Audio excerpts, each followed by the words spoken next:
In today's video, I'm going to teach you how to clear cache on MetaMask. If MetaMask is acting up, showing outdated activity, or you're dealing with a transaction that seems stuck or pending, there are a few simple troubleshooting actions you can take inside the wallet. In this walkthrough, I'll show you how to clear the relevant cached activity in MetaMask safely and correctly. First, open MetaMask and lock your wallet. This is a good starting point because it refreshes your session and can sometimes resolve minor issues right away without changing any settings. Once your wallet is locked, the next thing you'll want to do is completely close your browser.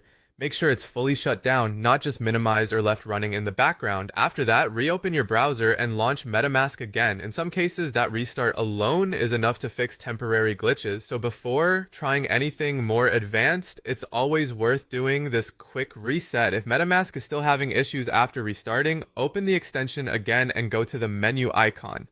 From there, navigate to Settings and then open Developer Tools. This is where MetaMask includes a troubleshooting option specifically designed to clear certain local activity data. Inside Developer Tools, select Delete Activity and Nonce Data. If a confirmation message appears, go ahead and confirm the action. This is the main step for clearing the relevant MetaMask cache related to transaction activity. It can be especially helpful when you're trying to resolve problems with pending transactions or nonce-related issues. Now, it's important to understand exactly what this does. This action does not erase your wallet, and it does not remove your actual blockchain transaction history.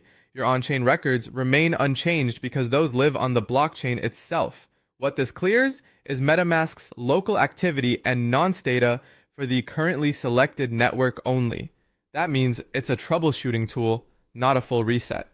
So if you're using multiple networks, keep in mind that this only affects the one you currently have selected in MetaMask at the time you perform the action. That detail matters, especially if you're trying to fix a problem on a specific network. And that's it. Lock MetaMask, restart your browser, and if needed, use the Developer Tools option to delete activity and nonce data. This is a quick and useful way to refresh MetaMask's local transaction state without affecting your wallet contents or your blockchain history.